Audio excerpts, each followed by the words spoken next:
Hello, hello, hello, everyone. It is Felicia Carter with Lioness Creation Designs. Welcome to Breaking the Habit of Being Yourself, our book reading session. We are reading Breaking the Habit of Being Yourself by Dr. Joe Dispenza. And last week we ended off in the middle of chapter 5. If you have the hard copy, it is on page 112.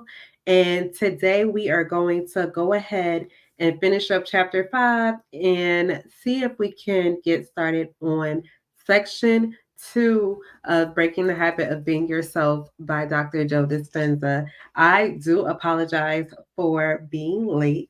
I had to set up the stream, and it took me a little bit longer this time to get set up, but I am here now and I am so excited and I cannot wait for you all to come on in here so that we can get started on our book. Now, I do want to make sure that you all can see and hear me okay today because y'all know StreamYard is not always the best when it comes to my streaming here, even though my Wi-Fi is great. Sometimes StreamYard acts up a little bit on me. So if you all are just now joining me, I want to say thank you so much for tuning in. I want to know where you are tuning in from. If this is your first time here, let me know that in the chat section of this live. If you have joined me before, welcome back and thank you for coming back. If you all could do me a favor and heart this live and share this live out so that others know about this amazing book because this book is absolutely amazing. And I hope that you all have your books today, whether you have your Audible version, your Spotify version, your hard copy, however you have to get your book, make sure that you have it available so that you can follow along with us as we listen on the Spotify version of Breaking the Habit of Being Yourself by Dr. Joe Dispenza. I see those hearts. Thank you so much. I hope that you all are also sharing this live as well. I want to go ahead and just hop right on into it. So if you do come in and I do not see your comment, I do apologize. But I will definitely, y'all know that I love to engage with y'all. So one thing that I ask y'all to do, let me know that you're tuning in so that I know that you're here, of course. And then secondly, let me know where you're tuning in from. Okay. I love to know where everyone is watching from because that is really special to me. And then also, is this your first time here or are you a returning reader? I would love to know that as well because I would love to take a moment to say thank you to all of the new readers that we have and also to all of our returning readers. All right, y'all, let's go ahead and get started. Let me pull up the book, which I probably should have had up before I got started on the live today. But, things happen. It won't take me too long to get it pulled up. And then I just need to make sure that we'll be able to hear the phone.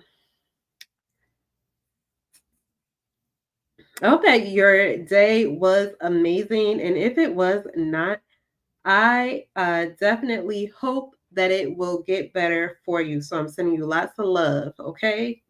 Lots of positive energy.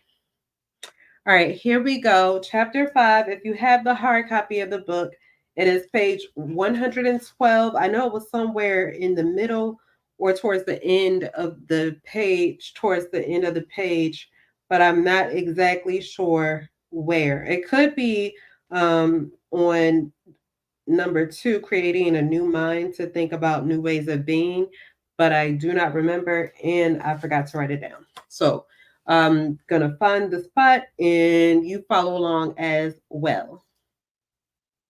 To think about new ways of being.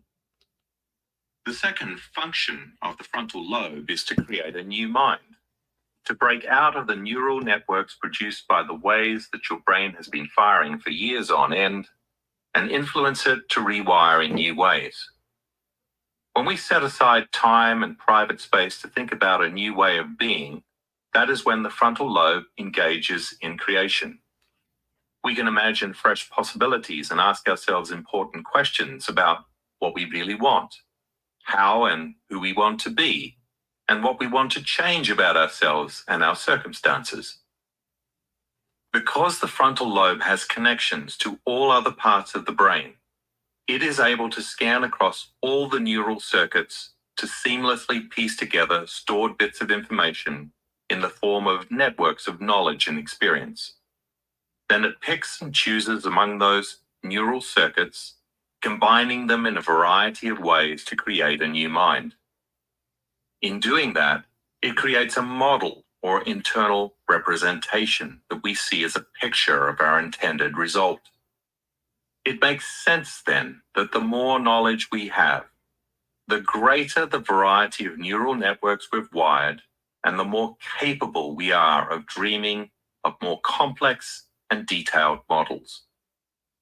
To initiate this step of creation, it's always good to move into a state of wonder, contemplation, possibility, reflection, or speculation by asking yourself some important questions. Open-ended inquiries are the most provocative approach to producing a fluent stream of consciousness. What would it be like to? What is a better way to be? What if I was this person living in this reality?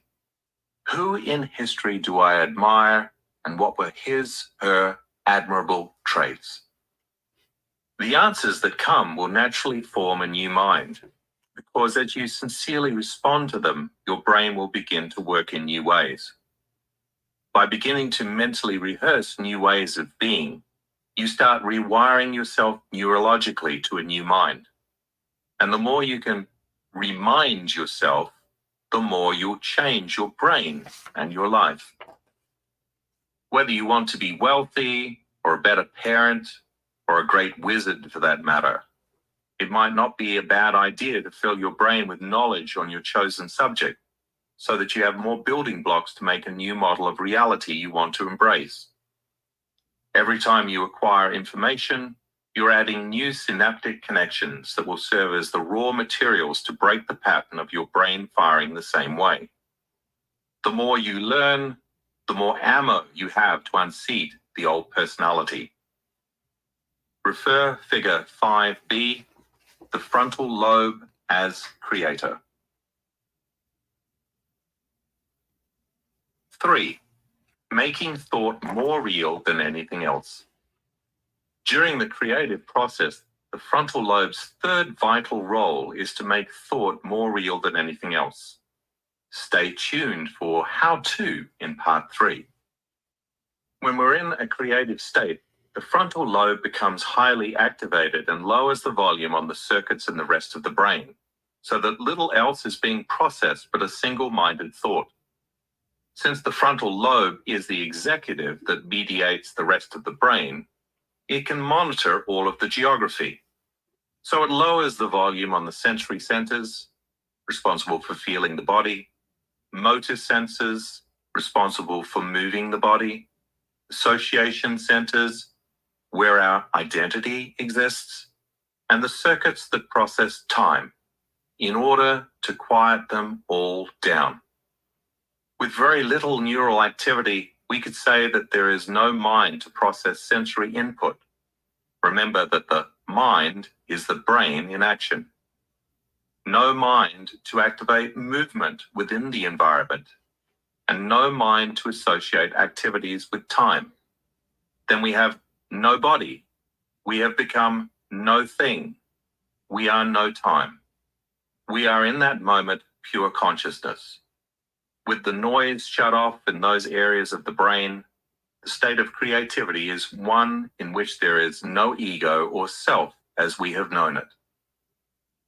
When you are in creation mode, the frontal lobe is in control. It becomes so engaged that your thoughts become your reality and your experience. Whatever you're thinking about in those moments is all there is for the frontal lobe to process. As it lowers the volume from other areas of the brain, it shuts out distractions. The inner world of thought becomes as real as the outer world of reality. Your thoughts are captured neurologically and branded into your brain's architecture as an experience. If you effectively execute the creative process, this experience produces an emotion, as you know, and you begin to feel like that event is actually happening to you in the present. You are one with the thoughts and feelings associated with your desired reality. You are now in a new state of being. You could say that in that moment, you are now rewriting the subconscious programs by reconditioning the body to a new mind. Refer figure 5C, the frontal lobe as the volume control. In the act of creation, when we become that no body or no thing in no time, we no longer create our customary chemical signature because we are not the same identity. We don't think and feel in the same way. Those neural networks our survival thinking had wired are turned off, and the personality that was addicted to continually signaling the body to produce stress hormones is gone. In short, the emotional self that lived in survival mode is no longer functioning. The moment that happens, our former identity, the state of being bound by survival-based thinking and feeling, is no more. Since we are no longer being the same being, emotional energy that had been bound to the body is now free to move. So where does the energy go that once fed that emotional self? Has to go somewhere, so it moves to a new place. That energy, in the form of emotion, moves up the body from the hormonal centers to the heart area, on its way up to the brain. And all of a sudden we feel great, joyful, expanded. We fall in love with our creation. That's when we experience our natural state of being. Once we stop energizing that emotional self, powered by the stress response, we have moved from being selfish to selfless. With that old energy transmuted into a higher frequency emotion, the body is liberated from its emotional bondage. We are lifted above the horizon to behold a whole new landscape. No longer perceiving reality through the lenses of those past survival emotions, we see new possibilities. We are now quantum observers of a new destiny, and that release heals the body and frees the mind. Let's revisit the chart of energy and frequencies from the survival emotions to the elevated emotions. See figure 5A. When anger or shame or lust are released from the body, they will be transmuted into joy, love, or gratitude. On this journey to broadcasting higher energy, the body, which we condition to be the mind, becomes less of the mind and becomes more coherent energy. The matter that makes up the body expresses a higher vibratory rate, and we feel more connected to something greater. In short, we are demonstrating more of our divine nature. When you're living in survival, you're trying to control or force an outcome. That's what the ego does. When you're living in the elevated emotion of creation, you feel so lifted that you would never try to analyze how or when a chosen destiny will arrive. You trust that it will happen because you have already experienced it in mind and body, in thought and feeling. You know that it will because you feel connected to something greater. You are in a state of gratitude because you feel like it's already happened. You may not know all the specifics of your desired outcome, when it will take place, where, and under what circumstances, but you trust in a future that you can't see or otherwise perceive with your senses. To you, it has already occurred in no space, no time, no place, from which all things material spring forth. You are in a state of knowingness. You can relax into the present and no longer live in survival. To anticipate or analyze when, where, or how the event will occur would only cause you to return to your old identity. You are in such joy that it's impossible to try and figure it out. That's only what human beings do when they are living in limited states of survival. As you linger in this creative state where you are no longer your identity, the nerve cells that once fired together to form that old self are no longer wiring together. That's when the old personality is being biologically dismantled. Those feelings connected to that identity, which conditioned the body to the same mind, are no longer signaling the same genes in the same ways. And the more you overcome your ego, the more the physical evidence of the old personality is changed. The old you is gone. Refer figure 5D, the two states of the mind and body. By completing part 1 of this book, you have intentionally acquired a knowledge base that will help you create your new self. Now, let's build on that base. We've covered a lot of possibilities. The concept that your subjective mind can affect your objective world. Your potential to change your brain and body by becoming greater than your environment, your body and time. And the prospect that you can move out of the reactive, stressful mode of living in survival, as though only the outer world is real, and enter the inner world of the Creator. It is my hope that you can now view these possibilities as possible realities. If you can, then I invite you to continue on to part 2, where you will gain specific information about the role of your brain and the meditative process that will prepare you to create real and lasting changes in your life.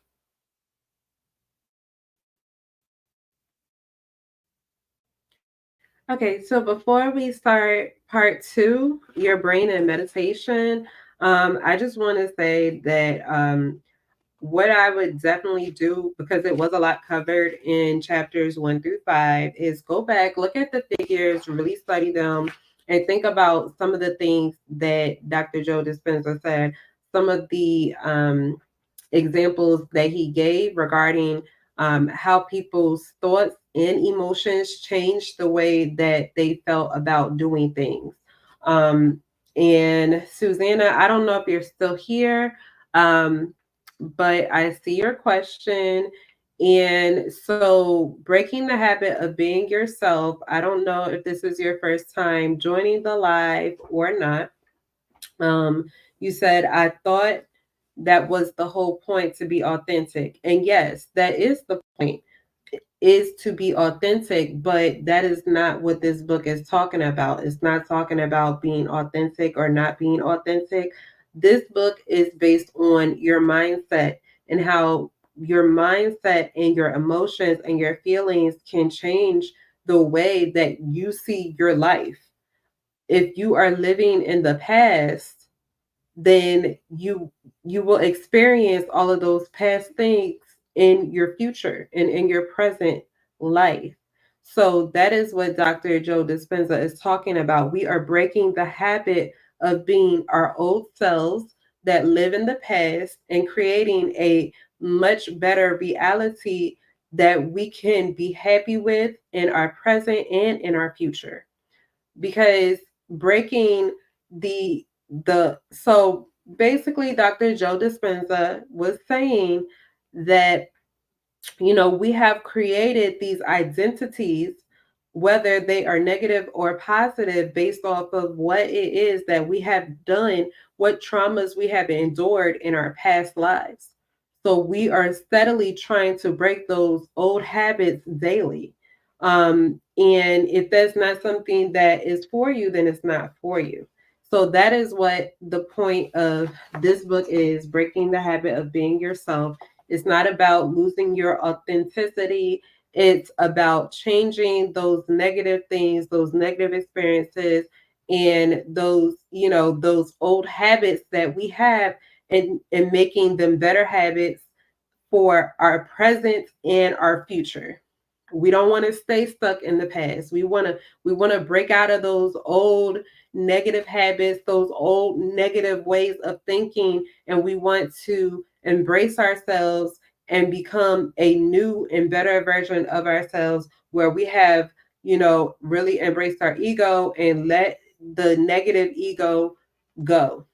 Okay, so that is what I have taken from what we have been reading. And like I said, if this is your first time joining, I welcome you to stay. Make sure that you grab the book. Make sure that you catch up to part 2 called Your Brain in Meditation. That is where we will be starting on shortly because, well, let me see. It's been almost 30 minutes already. It doesn't even seem like it has been that long. Let's go ahead and see. If anyone who has, hello, thank you for tuning in. I can't really see your comment. Let me see if I can see it on my phone.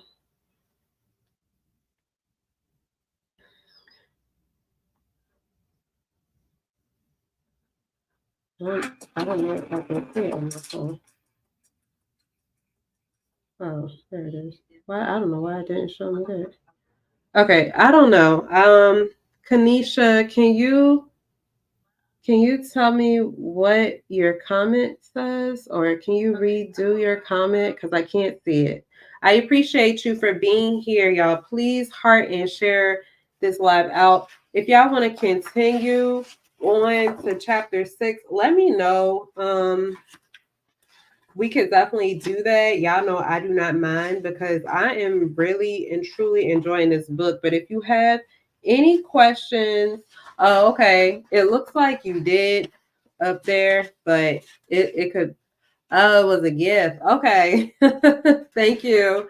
For some reason, StreamYard is not showing me anything right now. Chapter 6 doesn't look like it's too long. Okay, thank you. I appreciate it. I appreciate it. Um, it looks like chapter 6 is about another 49 minutes. So I don't really like to get too long of lives, but if y'all want me to continue a little bit into chapter 6, we can do that, and then we can finish it up next week. Y'all just let me know if y'all want to continue into part 2, Your Brain in Meditation. Hey, welcome. Thank you so much for tuning in. Please go ahead and heart this live and share this live out. Y'all know that I love and appreciate y'all. If y'all can tell me where y'all tuning in from, because I haven't seen that. So maybe y'all just now tuning in. But please let me know if this is your first time catching the live or if you are a returning viewer. I would love to know that as well. Um, I feel like just in the time that we have been actually reading this book, I feel like a lot has changed within my mental and how I've been thinking lately. Anytime that I feel myself, starting to think back on the past experiences that I've had that were negative, I do try to change that thought and that emotion with that thought. And I try to make it a positive emotion as well as thought. All right. Thank you so much for tuning in, Shamika from Louisiana. I do definitely appreciate you taking the time to, tune into this live. Kanisha, thank you so much from Indiana. I appreciate you so much as well. Have you all read the book before Breaking the Habit of Being Yourself by Dr. Joe Dispenza before? Or is this your first time hearing the book, even knowing what the book is about? And if it is not your first time, do you have the book on audio or do you have a paper copy of it? How is it that you enjoyed this book? And y'all go ahead and let me know if we should go through a couple of pages of chapter 6 just to get a little preview into what we're about to get in part 2 of the book. Okay, it is your first time. Okay, that is so exciting, right? Yes, I love it. It's my first time actually reading this book. I had, I think, a couple of people who told me about it. Like I had heard of Dr. Joe Dispenza, but I didn't really know him. Like I would see some of his videos, little snippets and things like that. But I've been going really in depth with him now. Like I absolutely love him. Okay, never heard of it. Going to grab it from Amazon. I like what I hear.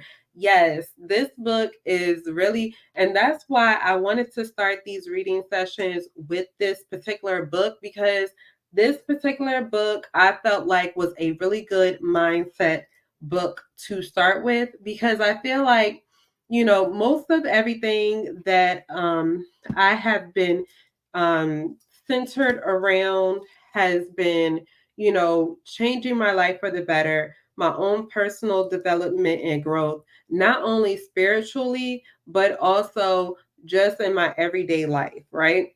Because you don't want to just only make it about your spiritual, because how can you work on that part of yourself if you are not changing your whole being, correct? So I can't be like, okay, I'm spiritual, but I'm still going to think negative all the time. Not saying that you can't have negative moments, but at the same time, you really have to work on yourself. That's what, your shadow work is all about, your inner growth, your development of your brain, what you're watching, listening to, all of those things are important. Yes, I will continue to do other things as well and be, myself as I am. But at the same time, I felt like this book definitely helped me to get out of some of the negative habits that I have developed. Um, if you have known me personally, then there were a lot of times where I had considered myself to be a little bit of a realist, I'll say. Sometimes I would definitely feel like, if I couldn't see it, then how do I know it's gonna happen? Type person. Like if things bad were happening before, then is it gonna get any better? Like sometimes that is the type of thoughts. Thank you so much for sharing. I do appreciate you so much. Those are the type of things and thoughts that I would think about. And I'm so glad that over these past few years, things have really changed for me and have gotten better in the way that I think, the way that I am being. I'm not saying by any means necessary that I am all positive all the time. You know, I am petty sometimes, but I feel like this book is a good book to remind myself that, hey, I can't stay stuck in the past. I have to live in the present and make my present as good as I want my future to be. So that is what I'm taking from just the first 5 pages. So if you have not read this book, go ahead, grab your copy and go ahead and read up. Um, because there are some new people on the live, I do want to give you all a chance to be able to grab your copy of the book. I don't want to spoil too much of the book for you. Um, and since we're going into part 2 with your brain and meditation, you won't, you probably may not understand what's going on if I start on this part of the book. So, if you all can, I don't like to say make me a promise, but if you all can, that are tuning in, that are still here and it's your first time watching the live, if you can do me a huge favor and make sure that by next, you know what? Yes, okay. By I actually, I don't know. I actually kind of want to pick up the days that I'm doing these lives because the book is just getting so much better. Um, I would say, the lives are every Monday at 7:30 p.m. Eastern Standard Time, but if there is another day that would also work, I could possibly do. Today is Monday. I'm recording tomorrow. I could possibly come back on Wednesday. I don't know if that's enough time. How about this? What if I came back on Thursday evening to do Breaking the Habit of Being Yourself by Dr. Joe Dispenza? If we did another day, if we add maybe 2 days a week in Mondays and Thursdays, and maybe that would give you all some time to grab the book, and also be able to, read up on the pages. I don't know how fast anybody reads, but y'all let me know what your thoughts are in the comment section so that I'll know if 2 nights a week would work for you, for this book, because I feel like, once a week, it might, it might not. What if you don't remember what was being read, or whatever the case may be? Maybe 2 nights a week would be better so that we can really enjoy the book. Or do you all like the once a week? And I wonder if I can do a poll real quick. Let me see. Let me see.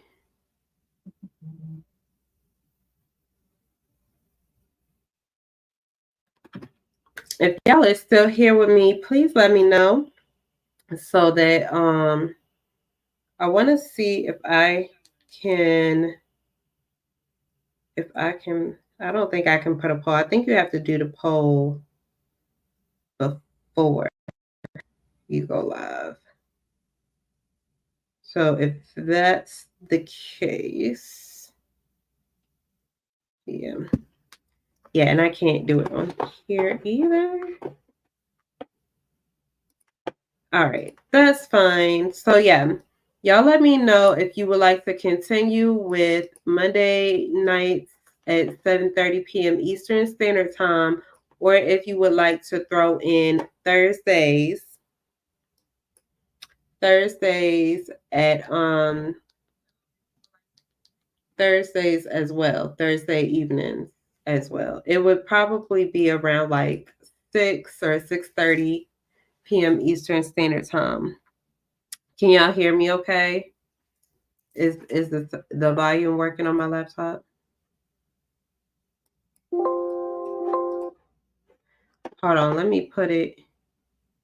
2 days is fine with me. Okay. Yes.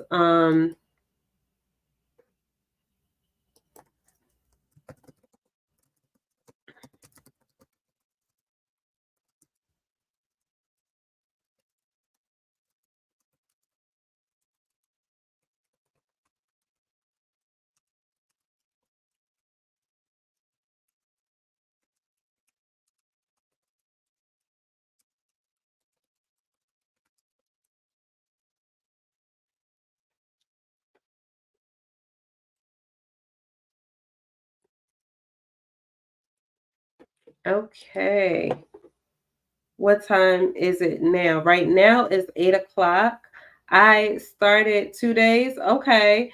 I started the this live.